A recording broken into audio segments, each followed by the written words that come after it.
एक बार की बात है, बीरबल दरबार में मौजूद नहीं थे।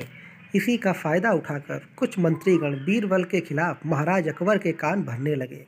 उनमें से एक कहने लगा, महाराज, आप केवल बीरबल को ही हर जिम्मेदारी देते हैं और हर काम में उन्हीं की सलाह ली जाती है।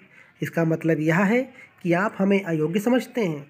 मगर ऐसा नहीं है, हम भी बीरबल जितने ही योग्य हैं। महाराज को बीरबल बहुत प्रिय थे। वह उनके खिलाफ कुछ नहीं सुनना चाहते थे, लेकिन उन्होंने मंत्रीगणों को निराश न करने के लिए एक समाधान निकाला। उन्होंने उनसे कहा, मैं तुम सभी को एक प्रश्न का जवाब चाहता हूँ, मगर ध्यान रहे कि अगर तुम लोग इसका जवाब ना दे पाए तो तुम सबको फांसी की सज़ा दी जाएगी। दरबारियों ने झिझक कर कहा, महाराज, ठीक है, हमें आपकी ये शर्त मंजूर है, लेकिन पहले आप प्रश्न तो पूछिए। महाराज ने कहा, दुनिया की सबसे बड़ी चीज़ क्या है? यह सवाल सुनकर सभी मंत्रीगण एक दूसरे का मुंह ताकने लगे। महाराज ने उनकी यह स्थिति देखकर कहा, याद रहे कि इस प्रश्न का उत्तर सटीक होना चाहिए। मुझे कोई भी अटपटा सा जवाब नहीं चाहिए।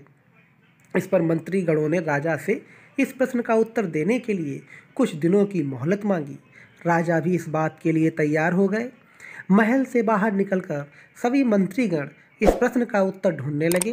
पहले ने कहा कि दुनिया की सबसे बड़ी चीज़ भगवान है, तो दूसरा कहने लगा कि दुनिया की सबसे बड़ी चीज़ भूख है।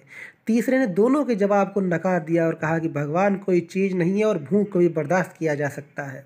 इसलिए राजा के प्रश्न का उत्तर इन दोनों में से कोई नहीं है। धीरे धीरे समय बीतता गया और मोहलत में लिए गए सभी दिन भी गुजर गए।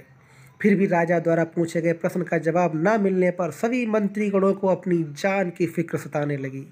कोई अन्य उपाय न मिलने पर वो सभी बीरबल के पास पहुँचे और उन्होंने अपनी पूरी कहानी सुनाई। बीरबल पहले से ही इस बात से परिचित थे। उन्होंने उनसे कहा, मैं तुम्हारी जान बचा सकता हूँ, लेकिन तुम्हें वही करना होगा जैसा मैं कहूँ। सभी बीरबल की बात पर राजी हो गए। अगले ही दिन बीरबल ने एक पालकी का इंतजाम करवाया।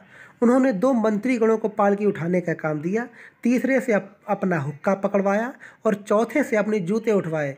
वह स्वयं पालकी में बैठकर फिर उन सभी को राजा के महल की ओर चलने का इशारा दिया। जब सभी बीरबल को लेकर दरबार पहुँचे तो महाराज इस मंजर को देखकर हैरान थे। इससे पहले कि वो बीरबल से कुछ पूछते, बीरबल खुद ही राजा से बोले, महाराज, दुनिया की सबसे बड़ी चीज़ गरज होती है। अपनी गरज के कारण ही ये सब मेरी पालकी को उठाकर यहाँ तक ले आए हैं।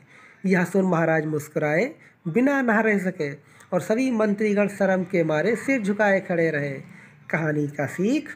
इस कहानी से हमें यह सीख मिलती है कि हमें कभी भी किसी की योग्यता से जलना नहीं चाहिए, बल्कि उससे सीख लेकर खुद को भी बेहतर बनाने की कोशिश करनी चाहिए।